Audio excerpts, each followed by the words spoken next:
আসসালামু আলাইকুম। আজকে জীবনের প্রথম ব্লগ শুরু করতেছি।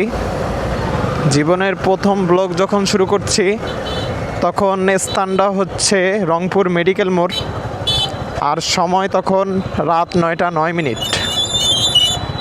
জীবনের প্রথম ব্লগ যখন করতেছি তখন পৃথিবীতে আপনার ইরান ইসরায়েলের কঠিন যুদ্ধ চলতেছে, আর এই যুদ্ধের কারণে আমাদের যে সমস্যাটা তৈরি হয়েছে বাইকের তেলের সমস্যা।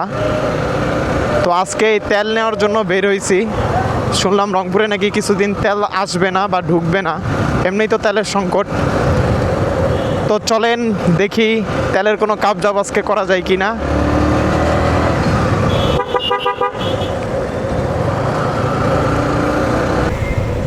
ও তেল কি নাই মনে হয়, তেল নাই, তেল কি নাই আবার বুঝা আছে না, বন্ধ করে রাখতে হবে। রংপুরের আর কোনো জায়গায় তেল নাই? আপলা বিশাল বিশাল লাইন চারতলা মোড়ে, তার মানে ফজরের আজান তো অসুবিধা হয়। হজরের আজান দেওয়ার সম্ভাবনা আছে। ওরে বাপ, গাড়ি চালানো বাদ দেওয়া লাগবে ভাই, বুঝছি। বালি উড়ো কি তোমার, হ্যাঁ বালি উড়ো ঠান্ডা থাকবে। এ পাম্প কি খুলে নাই আজকে? এ পাম্প কি খুলে নাই আজকে? ছিল দিছে দিছে, সন্ধ্যা পর্যন্ত দিছে। দিনের বেলা দিছে। এই যে টার্মিনাল আসছিলাম, তেল দিচ্ছে না। এই যে আরো বাইক কার এগুলো আসছে, কাউকে তেল দিচ্ছে না, কালকে নাকি তেল দিবে।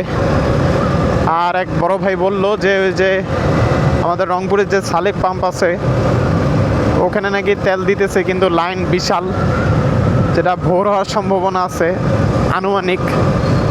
তার মানে মাঝরাত তো হবেই। তো আজকে তেলের জন্য আর পেশার না নেই।